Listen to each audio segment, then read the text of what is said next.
Hello everyone. तो इस video में हम नोट्स से संबंधित कुछ डाउट्स रहते हैं जो आपके मन में उससे रिलेटेड बात करेंगे। मुझसे कमेंट सेक्शन में हो या टेलीग्राम में हो कुछ सवाल पूछे जाते हैं बीपीएससी मेंस के नोट्स से रिलेटेड। तो उसी के संबंध में हम इस वीडियो में बात करेंगे। 3-4 पॉइंट्स मैंने तैयार किया है जिन पे हम इस वीडियो में बात करेंगे। पहला है कि आपको बहुत सारे लोगों ने मुझे फॉरवर्ड मैसेज किया था कि सीएमई का जो नोट्स है बीपीएससी मेंस के लिए वो अपडेटेड हो गया है, तो अब उनको क्या करना चाहिए, ये पहला सवाल हो गया। दूसरा है कि कौन सा नोट्स जो है वो बेहतर है। तीसरा हो गया कि बुक्स की क्या इंपॉर्टेंस है, नोट्स और बुक्स में क्या इंपॉर्टेंट है, कौन सा हमें ज़्यादा पढ़ना चाहिए। और चौथा जो है वो कि रोल ऑफ कोचिंग या नोट्स आपके सक्सेस में कोचिंग और उसके नोट्स का कितना इंपॉर्टेंस है, इस पर डिस्कस करेंगे। और पांचवा जो है how to improve in your skills of writing, अपने राइटिंग स्किल में आप किस तरह से इम्प्रूवमेंट ला सकते हैं, किन किन पॉइंट्स को आप ध्यान में रख सकते हैं। तो इससे रिलेटेड हम इस वीडियो में इन पांचों पॉइंट्स पे बात करेंगे। तो पहला है सीएमई नोट्स अपडेट हो गया है, तो अब हमें कौन सा लेना है। देखिए, इसको लेकर आप लोग डाउट में है सीएमई के नोट्स अपडेशन को लेकर। तो देखिए ये सारी अगर कहा जाए आसान शब्दों में तो ये सारी मार्केटिंग पॉलिसी है नोट्स को लेकर। देखिए, अगर आप सीएमई के कोचिंग में जाते हैं बीपीएससी के नोट्स को लेने, तो आपको 10,000 से 15,000 तक डिमांड किया जाएगा नोट्स से, नोट्स का प्राइस। और वही चीज़ अगर आप जाके किसी बुक शॉप पे लेते हैं तो आपको 1000 के अंदर ही ये आपको नोट्स मिल जाएंगे। तो ये क्या हुआ कि उन्हें भी हो सकता है पता चल गया होगा कि बाहर में हमारी नोट्स इतनी सस्ती मिल रही, हो सकता है इसका कुछ पॉलिसी हो या क्या है, ये हम नहीं जानते हैं। लेकिन आपको मैं ये सजेस्ट करूंगी कि जो नोट अपडेट हो गया है तो उसमें क्या अपडेट हुआ होगा, करंट अफेयर्स अपडेट हुआ होगा, यही तो अपडेट हो सकता है। बाकी स्टैटिक पोर्शन में क्या अपडेट होगा, हिस्ट्री का जो सिलेबस है, मान लीजिए बिरसा मुंडा विद्रोह है, पटना कलम है, संथाल विद्रोह है, जो भी भारत छोड़ो आंदोलन, जो भी मेंस का जीएस 1 के हिस्ट्री सेक्शन का जो सिलेबस है उसमें क्या चेंज होगा, क्या करंट आप उसमें ऐड करेंगे, क्या उस नोट्स में अपडेटेड होगा। तो मेरे ख्याल से आपको जो पुराना नोट्स है अगर वो आपके पास है, अगर आपने ले लिया है या लेना चाहते हैं, तो कोई बात जरूरी नहीं है कि आप अपडेटेड नोट्स ही लें। आप वो पुराने नोट्स को भी ले सकते हैं और उससे भी पढ़ सकते हैं। और जहाँ तक जीएस 2 की बात है, जीएस 2 सभी लोग कहेंगे कि जीएस 2 तो अपडेट होता है। हाँ ठीक है, वो अपडेट होता है, लेकिन स्टैटिक पोर्शन जो है, जैसे कि पॉलिटी का कोई हम टॉपिक ले लेते हैं, फंडामेंटल राइट्स हो गया, मौलिक अधिकार का टॉपिक हो गया, तो इसमें जो दिया होगा नोट्स में वो स्टैटिक पोर्शन तो वही होगा ना, वो तो चेंज नहीं होगा। और करंट का सवाल रहा, करंट के लिए आपको क्या करना है, करंट के लिए तो आप विजन को फॉलो करेंगे, दृष्टि के वेबसाइट को फॉलो करेंगे, कुछ मैगजीन्स को फॉलो करेंगे, तो वो तो पोर्शन आप खुद से भी तैयार कर लेंगे। तो फिर इसमें नोट्स का क्या रोल है, आपको स्टैटिक पोर्शन के लिए नोट्स लेना है, जो भी अपडेशन होगा ये आपको खुद से करना है। तो ये सवाल आपके मन में नहीं आना चाहिए कि जो नोट्स अपडेट हो गया है हम वहीं ले, पुराना ले लिए हैं तो क्या हम उसे चेंज करें, या उसका ज़्यादा प्राइस है तो हम कैसे अफोर्ड नहीं कर सकते हैं फिर नए वाले नोट्स को, तो हम उसको कैसे लें। तो ये सारे सवाल आपके मन में नहीं आने चाहिए। जो भी स्टैटिक पोर्शन है वो चेंज नहीं होगा, जो अपडेशन है उसके लिए आपको विजन के मैगजीन से आप उसको सुधार कर लेंगे, अपडेट कर लेंगे, दृष्टि के वेबसाइट से आप सुधार कर लेंगे। तो ये सारे काम आप खुद से भी कर सकते हैं। नोट्स पर निर्भर रहना कोई ज़रूरी नहीं है कि आप 100% नोट्स पे ही निर्भर रहें कि सब कुछ उसमें अपडेट करके आपको दिया जाएगा और आपको बस उसको लिख देना है एग्जाम में रट के। तो ऐसा नहीं होता है, अपडेशन आपको खुद से करना होगा। दूसरा चीज़ है कि कौन सा नोट्स बेहतर है, इसमें है कि कौन सा नोट्स आपके लिए बेहतर होगा। ये भी कई सारे लोगों के मन में सवाल रहता है नोट्स लेने से पहले या प्रिपरेशन करने से पहले कि हम किस नोट्स को प्रेफर करें। तो इससे रिलेटेड हम ये बात करना चाहेंगे कि देखिए, नोट्स जो है वो कोई भी खराब नहीं होता है।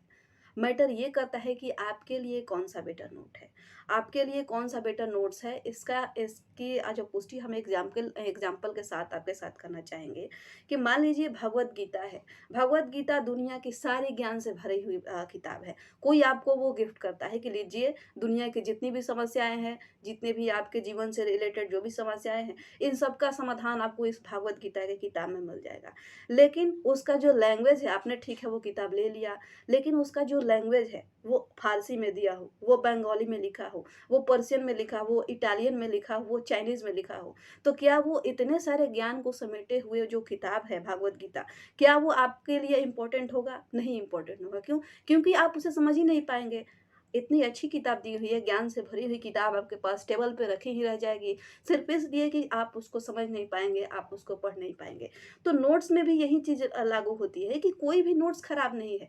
आपको कौन-सा नोट्स समझ में आ रहा है, आप किस नोट्स को अच्छे से डील कर पा रहे हैं, आप किस नोट्स को पढ़ के अपने नॉलेज को बढ़ा पा रहे हैं, ये इम्पोर्टेंट है। तो नोट्स के जो भी सैंपल 1-2 आपको कहीं से मिल जाएँगे, यूट्यूब पे भी मैंने डाला है या नोट्स मैंने शेयर भी किया है पीडीएफ में टेलीग्राम में, तो वहाँ से आप नोट्स का सैंपल देख लीजिए।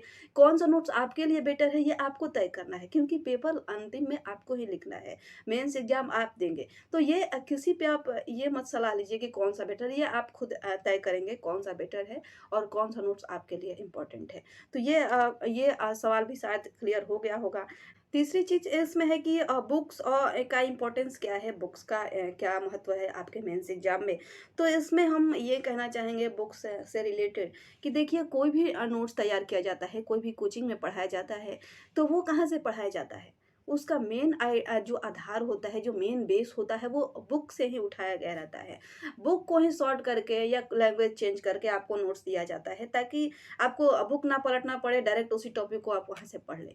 लेकिन अगर आप डायरेक्टली बुक ही पढ़ेंगे, तो क्या आपके लिए बेनिफिशियल नहीं होगा? ये आप खुद से भी सोच सकते हैं। आप एक बीपीएससी के एस्पिरेंट हैं, ग्रेजुएशन आपने कर लिया होगा या कर रहे होंगे। तो आप इतने समझदार तो हैं कि आपके लिए क्या अच्छा है, क्या बुरा है, ये आप समझ सकते हैं। तो बुक जो है यानी कि जो भी नोट्स बनाए जाते हैं, वो किताब से ही लेकर बनाए जाते हैं। आप सीएमई के नोट्स का ही एग्ज़ाम्पल ले लीजिए। अगर आप रिवोल्ट ऑफ 1857 1857 की क्रांति का नोट्स देखेंगे, सेम टू सेम वो स्पेक्ट्रम से लिखा गया है। या पॉलिटी का कोई टॉपिक आप देख लीजिए, जुडिशियल रिव्यू हो गया या गवर्नर की क्या रोल्स हैं। तो ये सारी चीज़ कहाँ से लिए गए हैं? ये लक्ष्मीकांत से लिए गए हैं। बेस उसका लक्ष्मीकांत है, बेस उसका पॉलिटी की किताब है। तो ज़रूरी आपके लिए किताब ही है। कोई आपको एक कहीं से मोती निकाल के दे दे कि इसके इससे आप अपना काम चलाइए और आप क्या करें कि आप समुद्र में मोती खोजना सीख जाएँ। तो दोनों में से कौन सबसे ज़्यादा इम्पोर्टेंट होगा? जो आप खोजना खुद से सीखेंगे वो ज़्यादा इम्पोर्टेंट होगा क्योंकि बहुत सारी चीज़ आप वहाँ से ले सकते हैं। ऐसे कोई आपको देगा तो 1 देगा, लेकिन अगर आप खुद से वही चीज़ खोजेंगे तो आप 10 खोज सकते हैं, 20 खोज सकते हैं। तो सेम यही चीज़ बुक से भी लागू होती है कि नोट्स जो है एक ही चीज़ पे आपको सीमित कर देगा। लेकिन अगर आप किताब पढ़ते हैं, बुक्स को आप रेफ़र करते हैं, तो उसी चीज़ को आप 10 तरीके से 10 एग्ज़ाम्पल से आपको समझाया जाएगा। आप अच्छे से समझ सकते हैं। तो बुक्स का जो रोल है वो फर्स्ट प्रायोरिटी बुक्स को देना चाहिए। हाँ, नोट्स ठीक है, नोट्स आपको पढ़ना चाहिए, लेकिन बुक्स को भी आप ज़रूर पढ़ेंगे। प्रायोरिटी जो है बुक्स को ही आप देंगे सबसे पहले। चौथा इसमें है कि रोल ऑफ कोचिंग और इट्स नोट्स।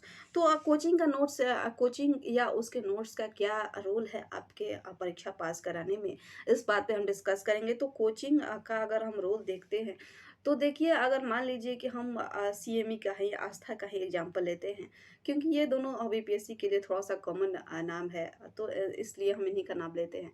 तो अगर हम इन दोनों का एग्जाम्पल लेते हैं, तो अगर इतना ही अच्छा इनका क्लास रहता, इतनी ही अच्छी इनकी नोट्स है, तो सारे लोग इन्हीं इन्हीं में से आते, सारे लोग रैंकर जो है इन्हीं के कोचिंग में होता, सारे टॉपर्स इन्हीं के कोचिंग में पढ़े हुए होते। बाकी कोई तो पास ही नहीं करता इस तरीके से, अगर कोचिंग और नोट्स का इतना ही ज़्यादा इम्पोर्टेंस है तो।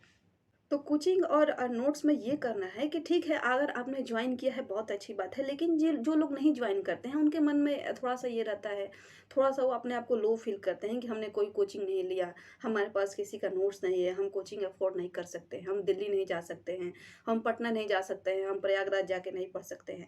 तो इस बात से आपको लो फ़ील नहीं करना है, क्योंकि अगर ऐसी ही बात होती तो जितने भी मुखर्जी नगर में पढ़ते हैं, जितने भी पटना में पढ़ते हैं, बस उन्हीं का रिज़ल्ट आता, गाँव से कोई पास करता ही नहीं। तो कोचिंग और नोट्स से आपको सिर्फ आइडिया लेना है किस प्रकार यहाँ पढ़ाया जाता है या किस प्रकार इनका नोट्स है। लेकिन आपका नॉलेज खुद का होगा, खुद से आप हर जगह से आइडिया लीजिए, लेकिन आप अपना नोट्स तैयार कीजिए। आप अपनी समझ को बढ़ाइए, आप अपने नॉलेज को बढ़ाइए और वहीं जाके आप लास्ट में मेंस में प्रोड्यूस कर पाएँगे अपनी कॉपी में। कोचिंग में तो बहुत सारी चीज़ें पढ़ाई जाती है, लेकिन कोई कितना ग्रास्प करता है, इस पे निर्भर करता है कि वो कितना अच्छा लिख पाएगा। तो नॉलेज की इस ऑनलाइन अगर ज़माने में देखें तो सोर्सेज़ की कोई कमी नहीं है। अगर आप अच्छे से सर्च करेंगे तो हर तरह के सोर्सेज़ आपको फ्री ऑफ कॉस्ट उपलब्ध हैं और वहाँ से आप अपने ज्ञान को बढ़ा के, वहाँ से अपने आप को आप अपनी स्टडी अच्छी करके आप एग्ज़ाम में लिख सकते हैं और उन कोचिंग वालों से, उन नोट्स वालों से आप अच्छा कर सकते हैं। तो ये बात आपको विश्वास रखना पड़ेगा। एग्ज़ाम्पल के लिए अगर हम इसमें देखें तो मान लीजिए कि आपको कोई कपड़ा ही है, बहुत ही ज़्यादा वो पसंद है। आप बाहर से देखे, आप मैंने किसी मॉल में गए और देखे कि बहुत ही ज़्यादा वो चमकदार लग रहा है। लेकिन अगर आप उस मॉल के अंदर जाते हैं, देखा आपने कि कपड़ा तो बहुत अच्छा है लेकिन साइज़ आपका नहीं है।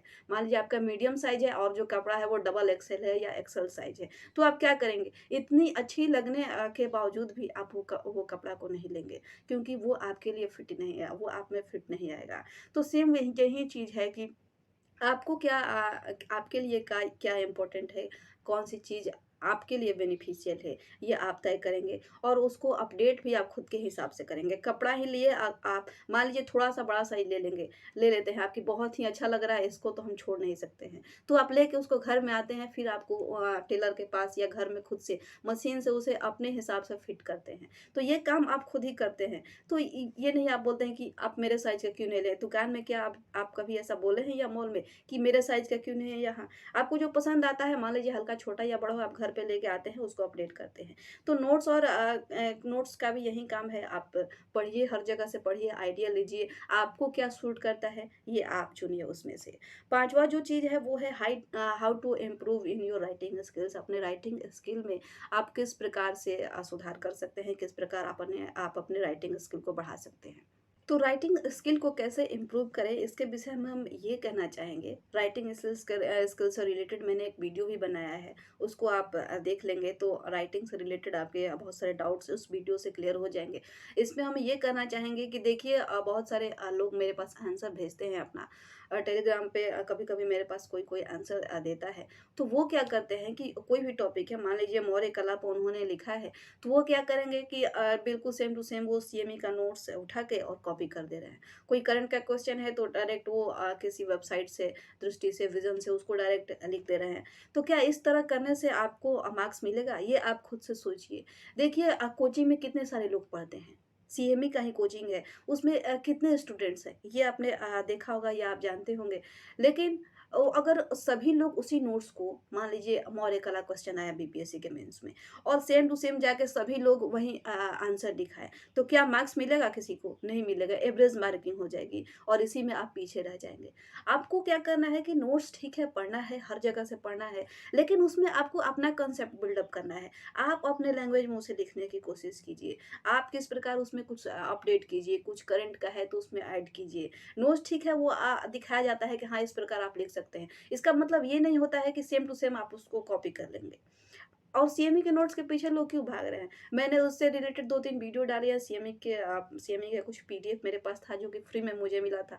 तो उससे मैंने कुछ पीडीएफ का मैंने वीडियो डाला है और वो क्या है कि बहुत ही ज़्यादा वो आकर्षित करता है आपको, बहुत ही सुंदर हैंडराइटिंग है। लेकिन जो है वो क्या है, वो बुक से उठाया गया है, सेम टू सेम बुक से ही लिखा गया है और कुछ अच्छा है नोट्स। मैं ये नहीं कह रही हूँ कि वो खराब नोट्स है, बहुत ही अच्छी नोट्स है वो। लेकिन आप क्या करेंगे, उसको सेम टू सेम आपको नहीं लिखना है। आपको बस उससे आइडिया ले लेना है कि क्या, किस चीज़ में, किस टॉपिक के बारे में हम किस प्रकार लिख सकते हैं। आलोचना लिखना है तो किस प्रकार लिखेंगे, समीक्षा किस प्रकार दिया जाता है, भूमिका किसी चीज़ का कैसे दिया जाता है, बॉडी में किस प्रकार लिखा जाता है। आप पॉइंट्स में लिखेंगे ये तो नंबर मिलेगा, या आप पैराग्राफ में लिखेंगे तो मार्क्स मिलेगा। तो ये सब चीज़ें आप नोट से देखिए, उसको पढ़िए और उसको खुद से लिखने की कोशिश कीजिए। कुछ अलग-अलग वेबसाइट देखिए, कुछ अलग-अलग यूट्यूब चैनल देखिए, हर जगह से आइडिया लेके आप अपना नोट्स बनाइए और उसी नोट्स को आप बार-बार रिवीजन करिए, बार-बार उसको याद कर जाइए और उसी चीज़ को आप एग्ज़ाम में लिखेंगे। ना कि किसी कोचिंग का, ना कि किसी यूट्यूब चैनल के नोट्स का आप डायरेक्ट सेम टू सेम अपने कॉपी में लिखते रहें। तो ये बहुत गलत बात है और इससे आपको मार्क्स नहीं मिलेगा। फिर आप सोचेंगे कि मेरा मार्क्स कहाँ कम हो गया, हमने तो इतना अच्छा लिखा था। तो सभी लोग उस कोचिंग में पढ़ रहे हैं और सभी लोग सेम आंसर लिखेंगे। तो क्या एग्ज़ामिनर समझ नहीं जाएगा कि आपने कहाँ से लिखा है और सभी लोग का एक ही आंसर क्यों है? तो ये इस चीज़ का आपको ध्यान देना है। तो इस वीडियो में हमने 4-5 चीज़ों पे बात की। मुझे उम्मीद है कि आप इसे समझे होंगे। पहला हमने बात किया है कि सीएमई नोट्स जो अपडेट हो गया है उसके संबंध में। उसके बाद हमने बात किया कि कौन-सा नोट्स बेहतर है आपके लिए। इम्पोर्टेंस ऑफ बुक्स के बारे में हमने बात किया, कोचिंग का क्या रोल है और उसके नोट्स का क्या रोल है आपके सफलता आपको दिलाने में, और अपने राइटिंग स्किल को आप किस प्रकार इम्प्रूव कर सकते हैं। तो उम्मीद करते हैं कि इन सारे चीज़ों पर आप ध्यान देंगे आगे से, और अपने तैयारी को जारी रखिए। बहुत-बहुत शुभकामनाएँ आप सभी को। और इस वीडियो में बस इतना ही, मिलते हैं फिर नेक्स्ट वीडियो में। यहाँ तक वीडियो देखने के लिए आपका बहुत-बहुत धन्यवाद।